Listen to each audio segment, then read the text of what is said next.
அன்பார்ந்த அனைவருக்கும் வணக்கம். இது ராவணிய தொடரின் 3வது பாகம். இதற்கு முந்தைய காணொளியில் ராவணன் எப்படி புதிய தலைநகராக யாழ்ப்பாணத்தை மாற்றினார் என்பதையும், கும்பகர்ணன் தமிழுக்கு என்னென்ன பங்களிப்புகளை செய்தார் என்பதையும், இலங்கை மற்றும் மேற்கு தொடர்ச்சி மலையில் வாழ்ந்த தமிழ் குடிகளை பற்றியும் கண்டோம். இந்த வீடியோவில் இந்திரன் புதிதாக பெற்ற சக்திகள் யாவை என்பதையும், அதனை வைத்து அவர் என்னென்ன சாதனைகளை செய்தார் என்பதையும் பார்க்கப் போகின்றோம். அடுத்த வீடியோவில் தமிழர்களுக்கு எதிராக வந்த எதிரிகளையும் துரோகிகளையும் பற்றி பார்க்க போகின்றோம். அனைவரும் வீடியோவை பார்த்துவிட்டு லைக் செய்து சப்ஸ்கிரைப் செய்து கொள்ளுங்கள். அப்போதுதான் இந்த காணொளி பல நபர்களை சென்றடையும். மறக்காமல் இந்த வீடியோவை பார்த்தவுடன் நீங்கள் இது பற்றி என்ன நினைக்கிறீர்கள் என்பதை கமெண்ட் பாக்ஸில் தெரிவியுங்கள். இதன் மூலம் காணொளியை பற்றி நீங்கள் என்ன நினைக்கிறீர்கள் என்பதை நான் அறிந்து கொள்ள முடியும். அன்பார்ந்த அனைவரையும் ராவணன் ஆகிய நான் சேனலுக்கு வரவேற்கிறேன்.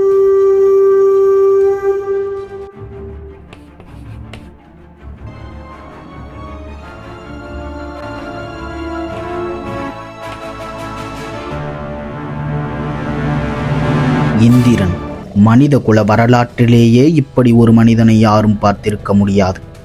இந்திரன் அவ்வளவு திறமை படைத்தவன்.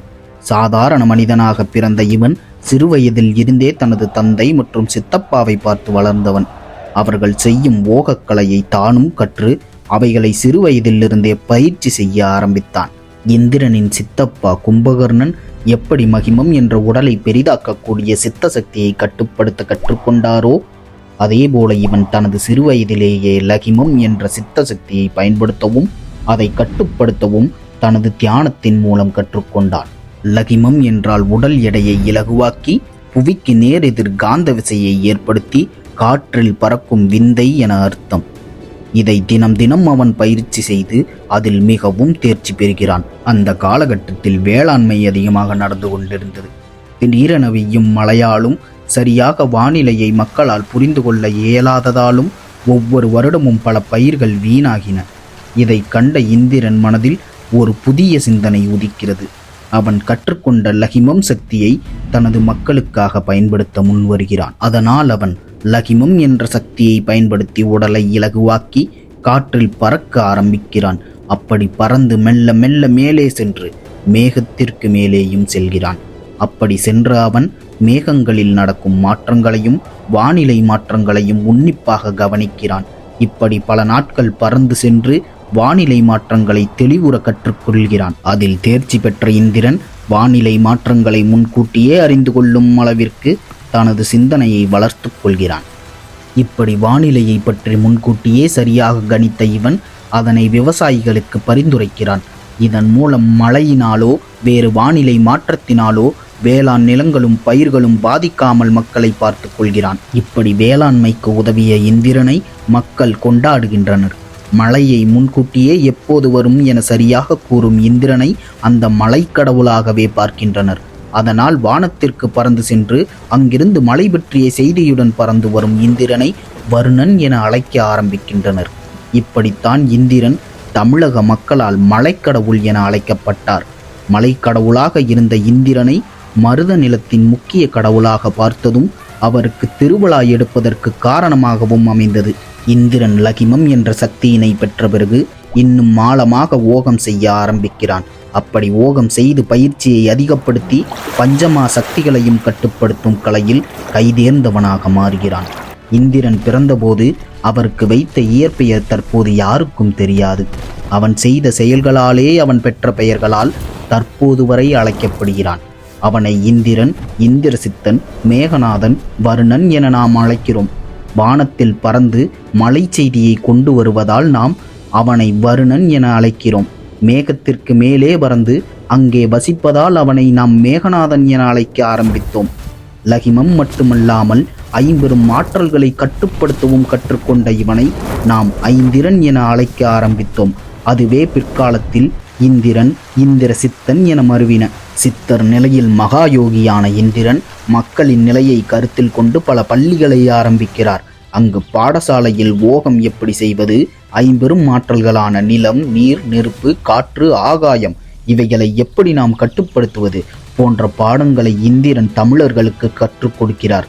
அப்போதிருந்து அனைத்து தமிழர்களும் ஓகங்களை கற்றுக்கொள்ள ஆரம்பிக்கின்றனர். இந்த பள்ளிகளின் மூலம்தான் பெரும்பாலான தமிழர்கள் தற்காப்பு கலைகளையும் இயற்கையை கட்டுப்படுத்தும் கலையையும் அறிந்து கொள்ள ஒரு முக்கிய காரணமாக அமைந்தது.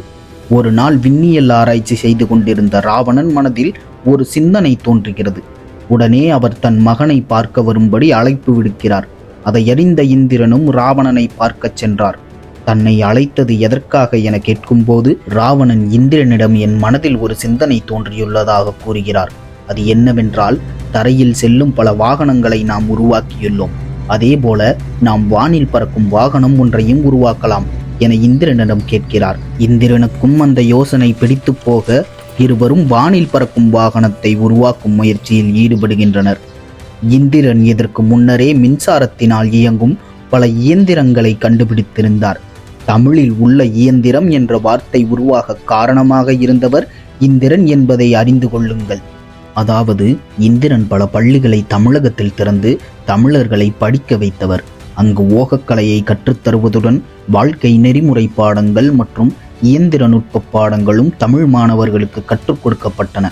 இந்திரன் பல இயந்திரங்களை உருவாக்கியதால் தான் அவைகள் ஐந்திரன்களை கொண்ட இந்திரன் பெயரால் இயந்திரம், எந்திரம் என அழைக்கப்பட்டன.